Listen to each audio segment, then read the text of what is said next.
Well, uh, Marla had a big goth and Oktar go out of the village, and they managed to find it, but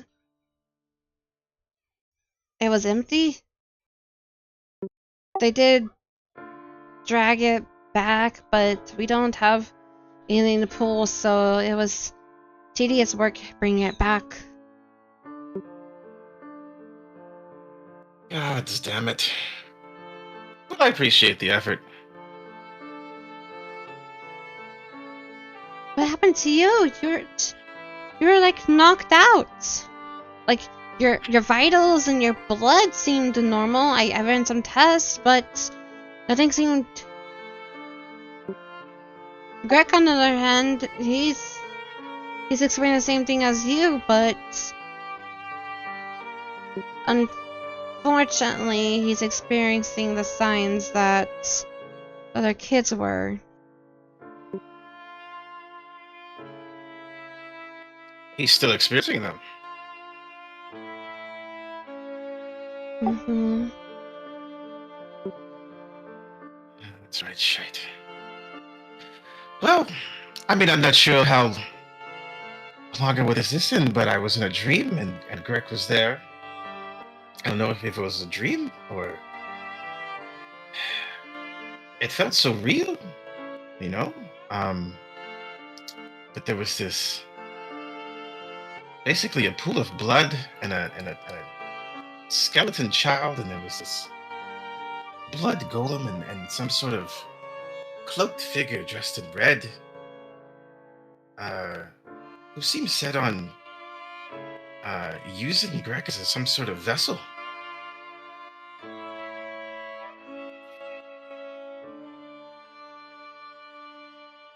I know that, right? That's everything. That's how that went down. Yeah, Okay. that's quite worrisome. Greg as a vessel. I did find something on his hand. When I asked Marla about it, she said it was never there before. But it's a I don't like the symbol, sound of that. and she'll put like a little piece of scrap parchment that she had in like her little side satchel, and she'll hand it to you, and it's the rune that you saw carved into the statue. And I'm just gonna go back into the room real quick. Is it? I was gonna say, is it the one on the ground too? Yep, the exactly Yeah. ones on the ground here. Yeah. I was, as soon as you said he had a mark on his hand, I was like, fuck, I bet it's that root. Oh.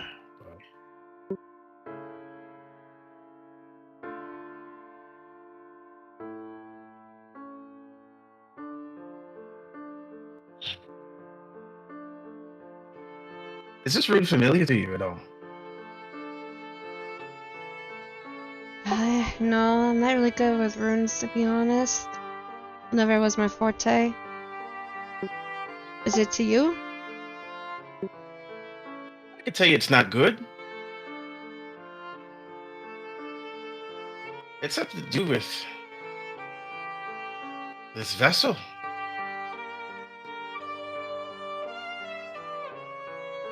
But a vessel for what exactly?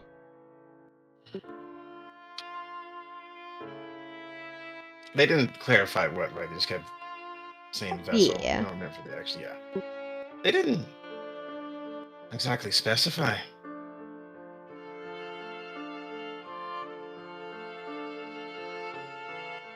It's a lot to wrap my head around, I went to investigate the statue and I blacked out, and I wake up in a pool of blood, and Greg's there. And now I come to and you tell me I've been out for 3 days? At this point, Yes. Marla comes over with like a bowl of water with like some cloths, and she places it by you, and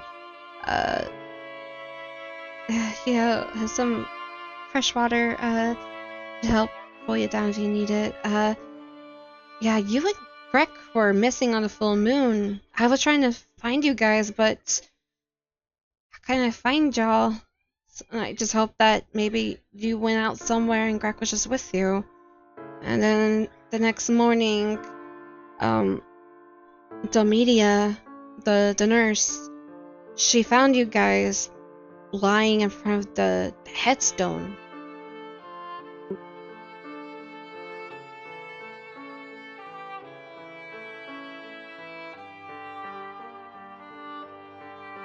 That's wild.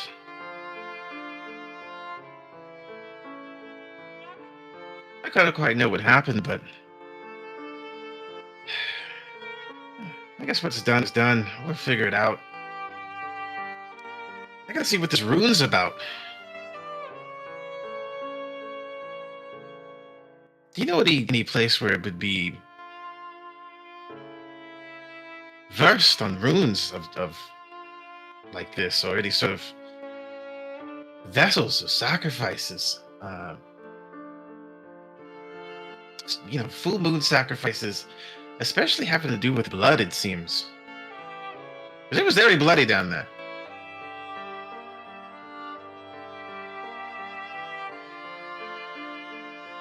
Dr. Logren ponders. I'm not sure. Maybe anywhere of the kingdoms? Maybe Lord Donna, the capital? I know they have a research center there, but I'm not sure if this is under that, or... That's all I can think of.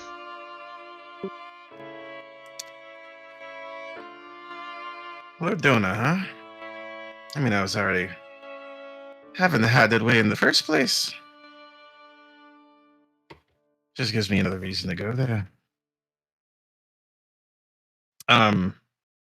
Okay, so he's gonna check himself a little bit. Is he healthy? Did I get a full rest? Am I max health, or am I still taking it? Oh, yes, you got a long rest, and you are also now level 2. Ooh. Because you had a long rest, and you woke up in a room in a safe town, so yes, you level up. I'm like, oh, that's okay. That's a great checkpoint for future decisions.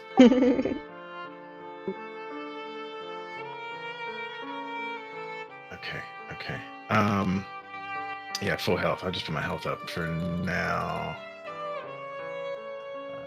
And then I'll do the level up a little bit. All right. Yeah, he's gonna check himself, see that he's fine. And he's just gonna take his time getting up. And then he's gonna go take a look at Greg and just kind of confirm everything. Just kind of look at the room and see his condition. Yeah, so Greg has little blood splatter, like a little dry blood, and little like occasionally like wet blood dripping around his nasal area. His eyes are open. They're not as the other kids' eyes are. They're not fully red with like white pupil with like gray hues. His eyes aren't red, but he does have his pupils are white with a gray hue swirl to them. He's breathing steadily. His skin isn't really like a dark bluish purple, but it's lighter. But he's experiencing the same symptoms as other kids, but not as bad per se. Like the physical elements aren't as bad, but he's already technically in a comatose spot, or is he just unconscious? Give me a medicine check. Because assuming he's passed out with eyes open, he might be comatose. Just a guess. So checking from him, yeah, he seems like in a coma-like state.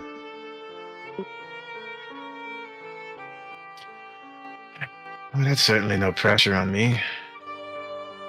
Oh, and he also has the crystallized stone leaves on his forehead and over his heart.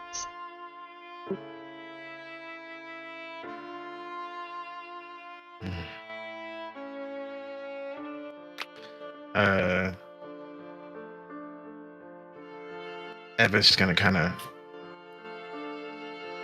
run his hand through Greg's hair and kind of taking it all in, kind of thinking, almost feeling a very familiar weight of responsibility, or how he feels responsible. Anyway, and he's gonna kind of take a deep breath, and then be like, "Well,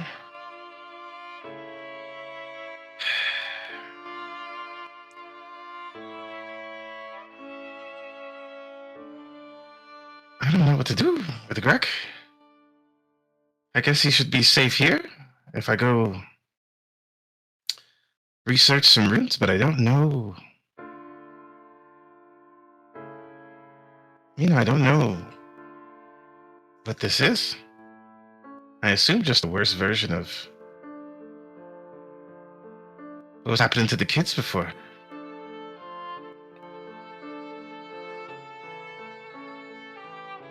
Well, Dr. Askar is also planning on leaving today since the other three are showing signs of improvement. He says he's been here too long and he has angry clients waiting for him back in Starred Kingdom. Maybe if you catch him on time, maybe you can catch a ride with him. I know me and him and the village appreciate you helping. I'm unsure what happened exactly, but I don't know. You showed up and the next few days kids are getting better, so I don't know if that's a coincidence or not, but whatever you did, thank you.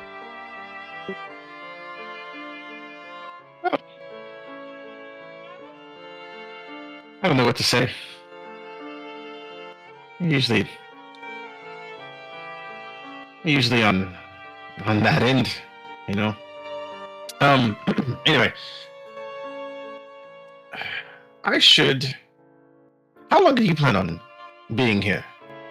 You said you're leaving too sometime down the line, right? Sometime down the line, yeah, but I think I'm gonna stay here and monitor Greg and the other kids for the time being.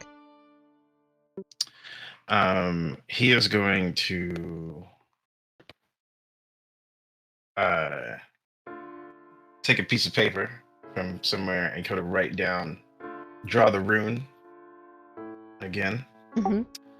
And it's just kind of leave a piece. No, I mean, knowing Greg's staying here, right? But he's just gonna leave, I guess, the drawing of the rune. I don't know why I actually did this in retrospect, because it's actually on his hand. So never mind. It's a dumb thing. You're fine. Yeah, he's just gonna sketch it for himself, I guess. That way he remembers it. Greg saying here. He's like, all right, I'll take this to Lordona, and I'll see what I can do. Let me go see where everyone else is at. Where's the doctor at? I think he's over in his medical tent packing up.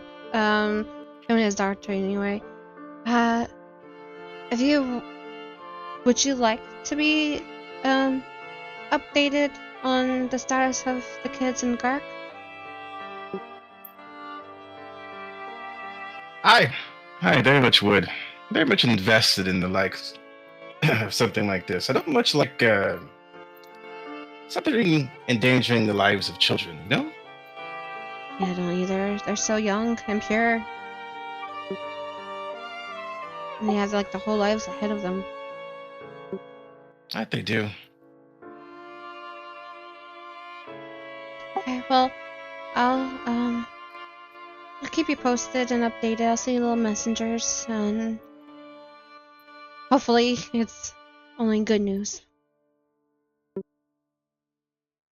Yeah, let's try to keep it that way, shall we? And he's gonna kind of give a little bow.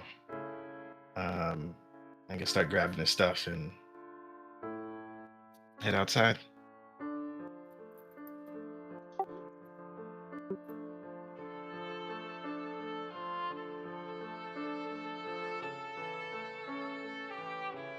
Oops, hold on.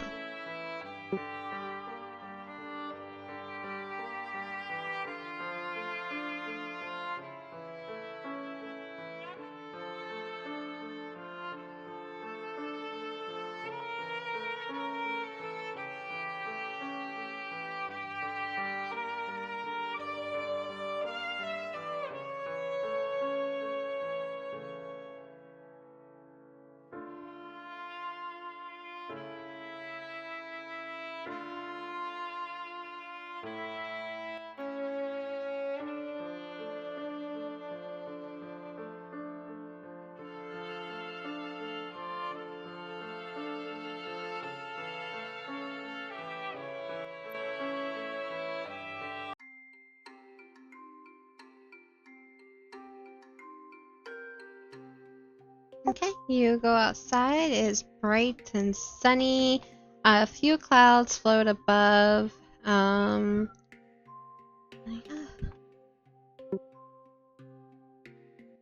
Yeah, he's gonna sort of head out, kind of looking for the kids frolicking. If they are out here, he doesn't see them out here clearly. Oh. I meant to go around the pond, not over the pond. It's okay. Yep. No, that's Kyla. Just kind of saying hi to everybody, seeing who's out here, and then kind of head over here into the tent. I think we got close to her. You see, Sickle, Malgrim, and Gaia all like smiling. They're perky. They have like a little warmth in their faces, and Domedia is like laughing, and they're just seems like they have a lot more good time. And over here you saw like Sylvar and Lucia talking, and they're also laughing. So it seems like there's a little bit more cheerer vibe going on. Okay. That's good. That's a good sign. Moving on to that tent. But of course, since you were sleeping for the last few days, Domedia goes, "Oh, you're awake. Oh, how are you feeling?" Oh, a little confused, but much better than before, I gotta say.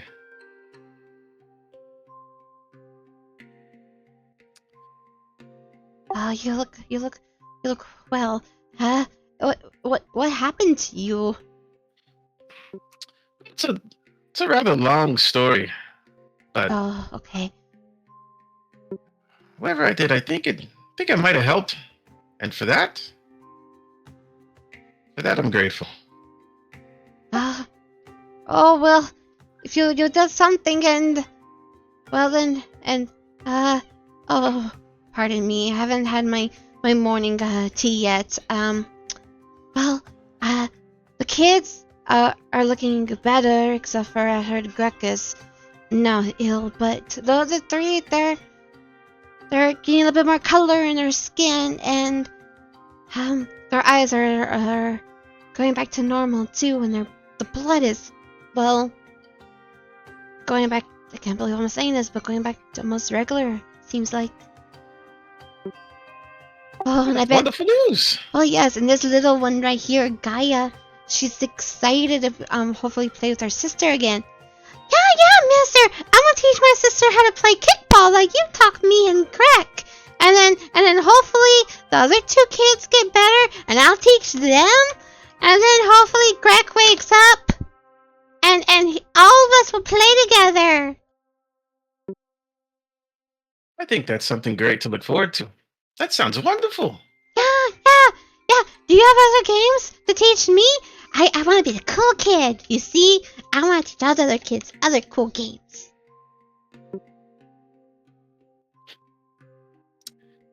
That sounds like it'd be a ton of fun, and maybe when I come through sometime, hell, you can teach me some games. How about that?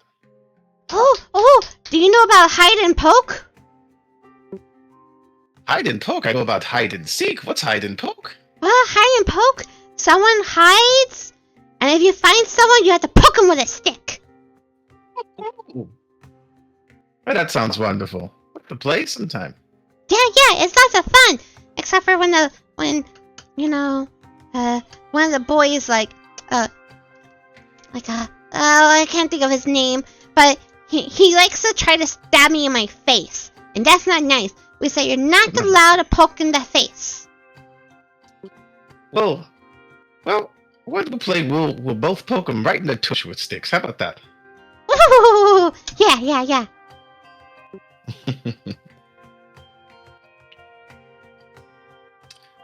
Always a pleasure. Now I must be on my way.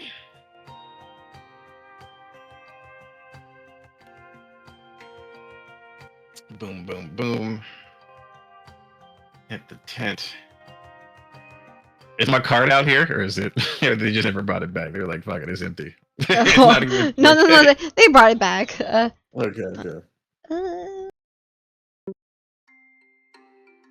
You just kind of look at that sad thing, just like, oh,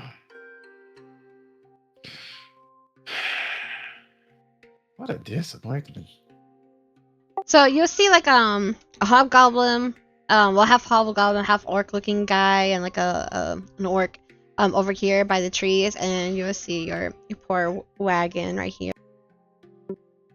And it looks beaten up. Looks like a good chunk of the wheels are either damaged or just missing. This looks like some planks from the wagon are like been plucked off. Yeah, it looks quite beaten up. And also you see like a random lightning burn mark on one side of the wagon.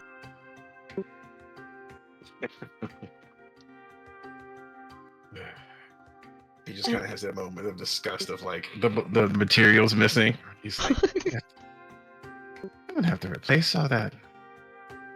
And then I gotta get down back to the miners. God, there's not enough time in the schedule. And he's gonna.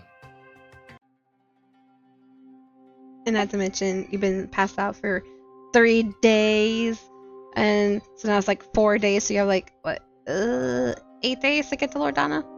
Yeah, because I spent one night here from getting the message. Yep. Right, and then 3 days passed out, so 4, yeah. Fun time. Father, I'm almost done packing all the stuff. I'm gonna take these crates and load up the wagon outside, okay? Oh yeah, I forgot to mention, on the way outside, you saw like a wagon with like 2 horses. Okay. Okay, good doctor. Doctor, oh my god. Okay, good daughter.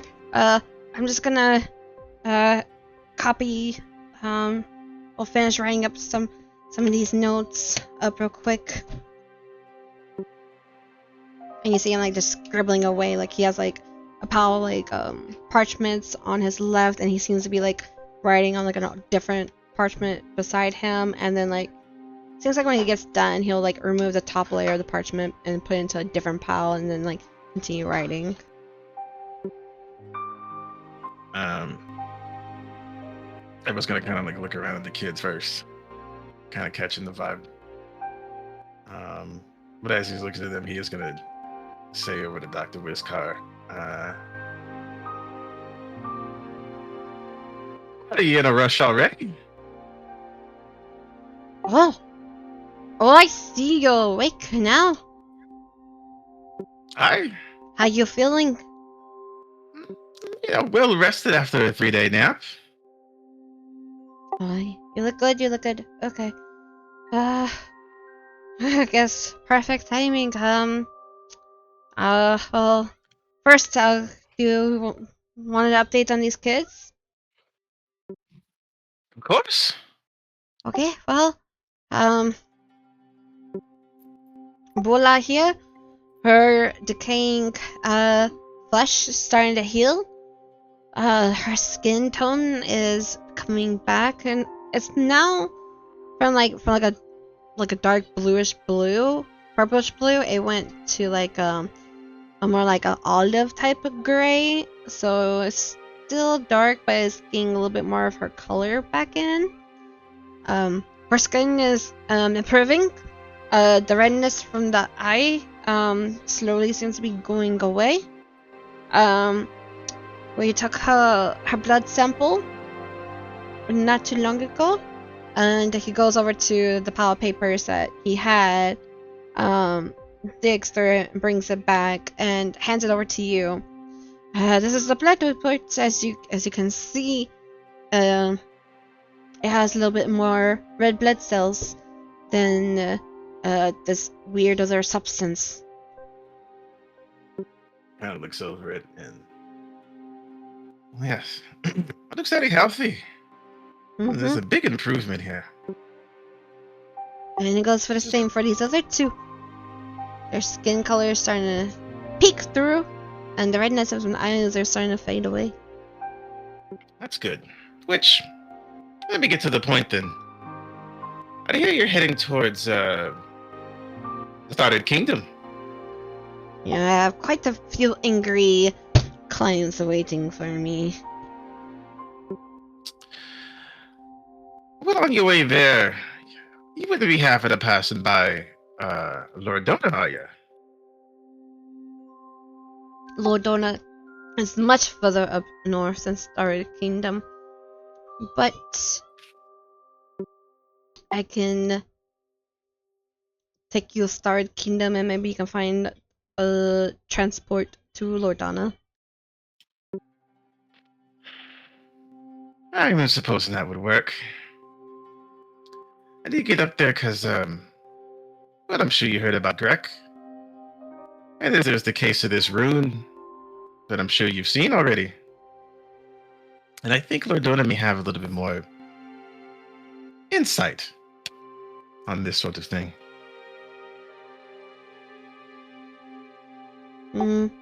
I think that would be your best bet. It does have the best of all three kingdoms in one spot. Well, then they should have ample amount of research then. I gotta head there anyway. So yeah, if you wouldn't mind giving a ride to start, if I could tag along. Make my way to Lordona.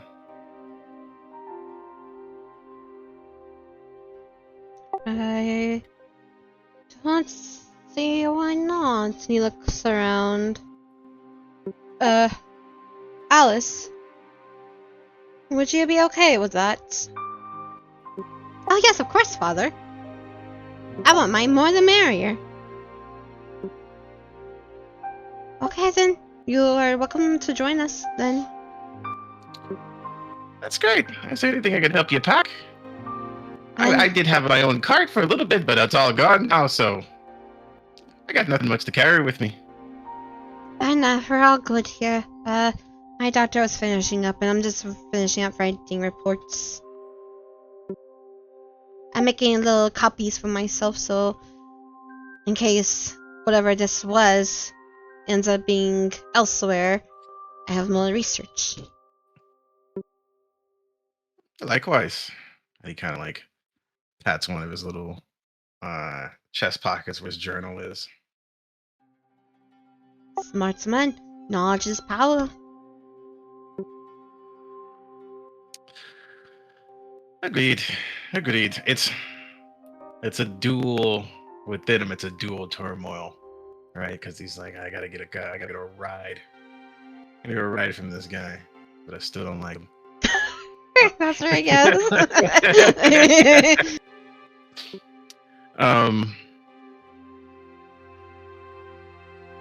Well, yeah. If you need help with anything, just let me know. Otherwise, I'll just be waiting by the cart. Will do. Do you got anything else you want to do to finish up before we leave? No. I could just say bye to a few people, close up any loose ends, but no, I don't think so. I have my little vial. Yeah, it's like checking your pockets for your keys and you wallet your phone, right? I got my little blood vial. I've seen everybody. All the chores are done. No, I think I'm ready to head out whenever. Yep. You also still have the blood vial, and also while you're digging through, you notice that you still have the necklace. But you don't remember. Wait, did you ever say you put the necklace in your bag? I never pocketed it. I would have held it on in my hand most of the time, trying to figure out what's going on, even when I was Yeah, that's what I thought too. I was like, he didn't actually, you know pocket. what? Because I did try to chisel and shit, so I would have to pocket it for a little bit. Oh, okay. Well, either way, you notice that the necklace is still there. It's like still tucked away in your bag. I'll hold out to it for now. Oh wait, no, I know someone I should return this to. Um, he is going to. God, what was homeboy's name? He's gonna go back outside to where the group he was just talking to. And find Malgrim. You're like Malgrim. Hmm? Before we head out, I just want to get this to you. I'm not sure if this is important to you. I found it over there in Minster Hills, but it seems like it was an old necklace.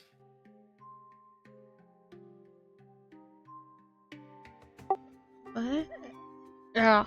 He takes it and holds it, and he studies it like with the amulet like in the palm of his hand, and you just see his face turn into a deep frown, and his eyes start to like begin to water up, and tears starts to flow through his eyes. How did you get this? And his fist closes in tightly onto the amulet. I assume it must have belonged to your, predecessors, but I found it amongst the hills when I went to go investigate before I blacked out.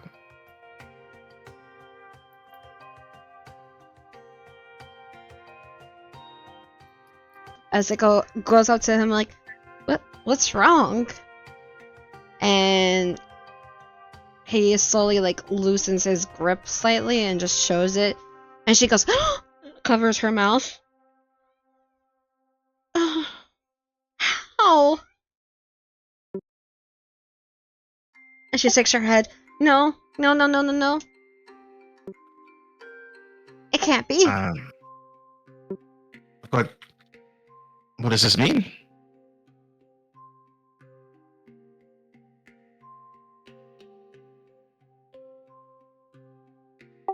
This necklace belonged to our son who didn't make it here. But we left the necklace on its body. What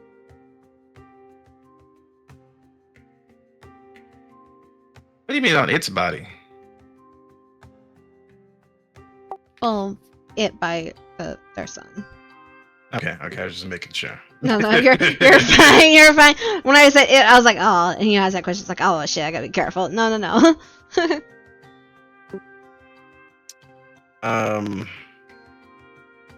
He died on the journey here. The sea was too rough for him.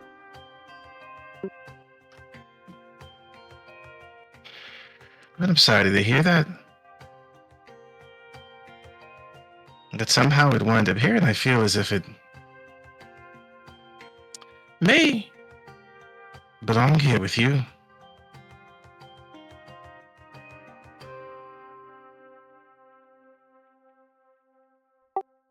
Thanks.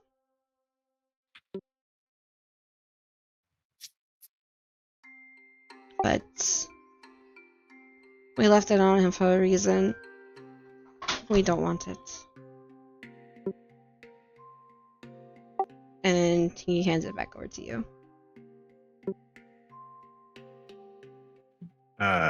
He'll kind of take it and nod. And that's how you feel? Well, I won't try to change your mind. I'll hold on to this. And just so you know, I plan on traveling up to Ordona for a little bit. I have another reason to be there anyway, but I want to research a little bit in this rune, and I promise not only to you, but to Marla, and that I will come back and to figure out what's going on and help Greg. As you're saying that, and like he's handing you back the amulet, give me an investigation check.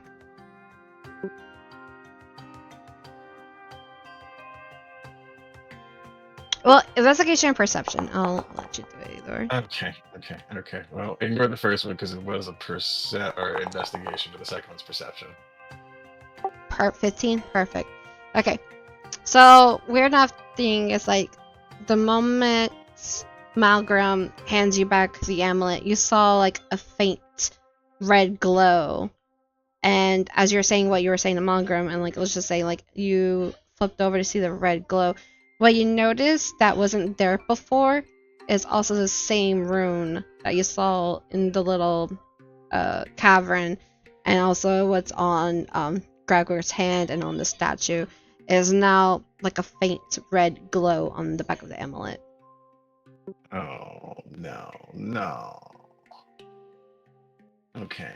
Well, that's a reason I'm holding on to it now. I'm glad he gave me the motherfucker back. Yeah, Evan's just gonna suppress a little mini heart attack once he catches that rune, and just kind of pocket that bad boy.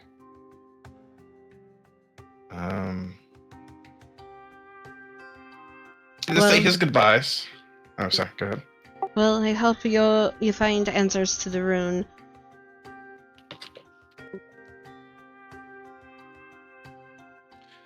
Just hoping. I won't come back unless I will. Definitely gonna come back at some point, but I definitely don't want to come back unless I know full well I can help the problem.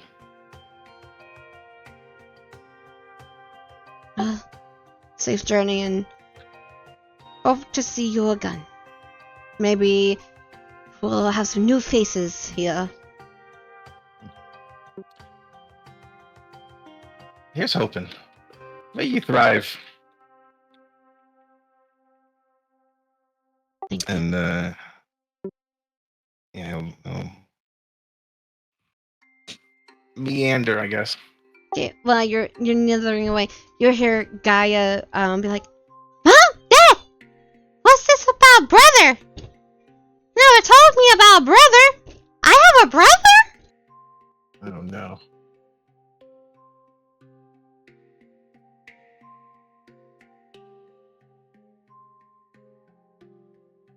Well, that's your problem now. I know, right? Yeah, he's just going to he's gonna go over by cart. He's gonna sit there. He's gonna kind of wait for the doc to come out. During this time, he's gonna grab his little box, a little herbal box, and he's gonna roll himself another cigarette and kill some time. Okay. If anyone wants to come ask him something or anything like that, he'll talk to him. But he's ready. Okay. Just since you have to go in a few minutes, and just to sum them up, someone will just come up to you, ask what you want to do about your wagon. Oktar and Biggar said they could attempt to fix it if and when they have spare time. He'll say, what are the chances of you actually fixing it? Be honest with me. They shrug. Now, would you rather spend time fixing it, or would you rather just use it for firewood? Fire would be handy. Yeah, and I consent to using my old cart as firewood. How about it? Oh, We don't have money to offer you for it, though. Ah. How about this? You let us have it, and I, Oktar, and he beats on his chest, owe you a favor. He'll extend his hand out. That sounds like a deal. He A grabs your favor hand. of my choice. Grabs your hand, and he grabs your hand really tightly and gives you like a strong handshake. Aye, favor. Deal's a deal. Okay, and they go back and they start beginning to tear apart your wagon. And just to speed things along, 20 minutes from now, you thought there was Car and his daughter. Get on the wagon, load up, and y'all head out. Oh boy. And we'll end it on this note where you're back in the open fields. There's like little puddles of water from the heavy rainfall, but there's new flowers sprouting here and there. And that is it for your first session of part 1. Yay! Yay. We did it! We did it. Also, I actually get to use my shit now at level 2. Hey. Hell yeah! That's where I get most of my kit. I felt so weak not being able to use most of my spells. Yeah, level 1 is rough. Level 1 is so rough, but that was so fun. That was so much fun. Good. So, from a DM to a player, I know you probably sensed you didn't solve what you thought you might have solved, or there's still a lot of hidden elements or more elements to it, but that is gonna go further more into the campaign. It's like little sugar sprinkles. That's what's part of my issue is I want to ask a lot of questions. Right? I don't want to just fucking blow out every part of the story right now, right? But I'm trying to get as much information as possible without spoiling the grand scheme of things. So when I ask all these questions, I'm just being scatterbrained trying to figure out what I can and can't get away with. You know what I mean? Honestly, you did good. The only thing that tripped me up was the blood question, and the little fighting room. And I was like, oh shit, that's actually a good one. So, in the future, we'll work on that. This is not something we got to go deep into right now, but I was going to ask about the idea of having sort of like a secondary spell list with channel divinity, right? Because you only have so many channel divinity points, right? Yeah. But there's a lot of cool blood things you can do with channel divinity, right? Ooh. So it would give me a lot of versatility of what I can do with my blood spells, but I would be limited in how much I can use them. You know what I mean? Yeah. Type me up a reminder in our private channel in the D&D Discord thing, and I will work on you with that. Okay, cool. Because you might get it as you level or something like that. So we'll try to come up with some ideas and work on it. All right, cool, bet. Man, let me get in here before they start panicking. Yeah. Okay. Well, I hope you enjoy. Take care. All right, Mari, take it easy. Good night. Good night.